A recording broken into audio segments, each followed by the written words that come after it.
Hello, everybody. Good morning. Today, I figured I'd talk about something a little bit different. Well, not really much different. Some unintended consequences of going through a divorce, especially a long, contentious divorce. So, a couple weeks ago, I was talking to a guy, and he was saying that his divorce is bad. He's got to hide in his bedroom and yada yada, all these things, and that he's got two cats. I was like, oh, really? I was like, you got two cats? I go, be prepared for those cats not to be around one day. And he's like, no, what are you talking about? I go, oh, yeah? I go, how about this? I go, my ex, I believe she killed my cat. And he's like, no. I said, yeah, after I was thrown out of the house, I had nowhere to go, so I started living with my parents, and they have a cat and dog. So they were like, we're not taking on any more pets. It's bad enough they had me there.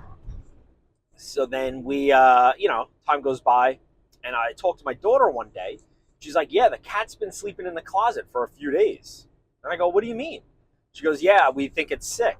And I was like, oh. I was like, you going to take it to the vet? It's like, no, Mom, we're just going to leave the cat in the closet. So my daughter's sleeping in her bedroom with a sick cat in her closet. Ultimately, the cat dies like a day later or 2 days later. So I text my ex, and I'm like, what happened with the cat? And she goes, it's obvious you don't care about the cat. And I was like, well, I would have taken it to the vet, or we could have taken it to the vet. And she's like, it died. I was like, oh. I was like, thanks for telling me. And I go, so what do we do? She goes, I handled it. I was like, whoa. I was like, all right, she handled it. So now, did she kill the cat directly? I don't think so. But neglect, definitely. The cat was like 8 years old. I currently have a cat that's 22 years old. So these things live for a while. When I left the house, or was kicked out of the house, the cat was fine. Perfectly fine. So you mean to tell me within the course of a few months, an 8-year-old cat dies? I don't think so. My friend, another friend of mine, same thing, kicked out of the house. A few months later, his dog was put to sleep.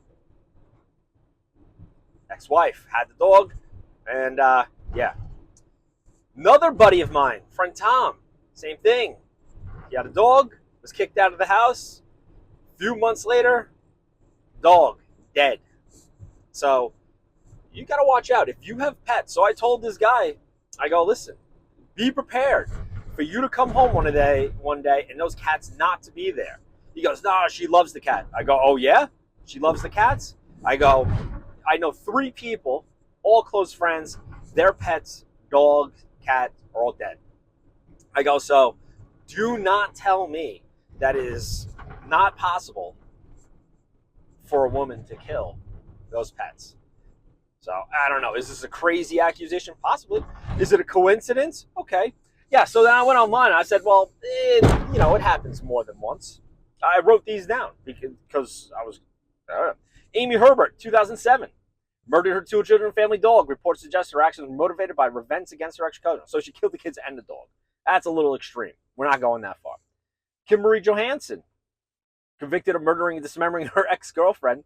Prior to this, Johansson killed and dismembered a pet dog, scattering the remains in a forest. I mean, these are crazy ones. These are crazy ones, right? There were more stories. More. Hilda Nordhook, 2001. The jealous rage broke into her ex-boyfriend's Wichita home, fatally beat his dog with a baseball bat. Crazy. 24 months probation. That's all she got for killing the dog with a bat. Yasmin Monet Burton in Virginia, 2018, pleaded guilty to torturing and killing her ex-boyfriend's pit bull pup by hanging it from a tree near the home. Crazy. She received a 2-year prison sentence. Sarah Clark, Nevada, 2022, was arrested for allegedly shooting and killing her ex-husband's dog. Authorities determined she had shot the dog during a dispute. That's nice. And then unnamed woman, Wisconsin, 2012, a la crosse woman, was accused of breaking into her ex-boyfriend's house and torturing his basset hound until it died. Reasons why an ex might kill a pet. So they say revenge and retaliation. Crazy. Some individuals harm pets as a way to emotionally hurt their ex. That's nuts. Nuts. Poor cat. Poor cat. Maybe an act of control or punishment. especially in toxic or abusive relationships. Power and control. In many abusive relationships, harming pets is a form of intimidation or a way to assert dominance. I'm going to kill your dog because I'm more dominant. Shit. Some abusers kill pets to send a message they can do the same to their ex or others they care about. Yeah, I mean, it's not funny, but man, what can happen? Mental health issues, psychological disorders, including personality disorders or psychopathy, can contribute to animal cruelty. Jealousy and possessiveness, right? Maybe a pet is a symbol or lack of, or the previous relationship and harm it out of resentment. And then, this is kind of like a crazy one, covering up abuse or neglect. In some cases, the pet may die due to neglect, and the person tries to cover it up. That's where I think my old cat was. I don't think she was either, I don't know. She could have been poisoning it. She could have been not giving it water. Who knows? Who knows? And then, oh, the cat died. And that's why you didn't want to tell me to take it to the vet, because the vet would be like, something ain't right here. Crazy, right? So, take away from this. If you have pets and you're going through a contentious divorce, be on the lookout. I don't know what you do. I really don't know what you do. Do you take them out of the house and, make sure they're safe? I mean, I don't know. It's a hard one to navigate. I was kicked out. She did the moment. She hated the cat. She's always hated the cat, my ex.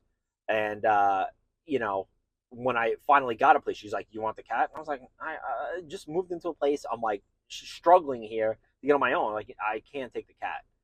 So maybe it's my fault. Maybe it's my fault I didn't take the cat. But I didn't think anything was going to happen to the cat. I figured once all this stuff settled, like, all right, well, redistribute the pets accordingly. Guess not. You gotta watch out during these divorces. Be careful. So my advice to this guy, Dan, was get out as soon as possible. Get this divorce over with. Concede stuff if you have to. If you love those cats as much as you do, just get out, take them, and be done with it. It's wild. What'll happen? Unintended consequences of divorce. So be careful, people. Let your dogs and cats protect them. Don't let them stray from you too far. So, all right, everyone. Hopefully, you don't ever have that situation, and you can just end it amicably, divide up everything the way it's got to get divided up, and go your separate ways. Take care, everyone.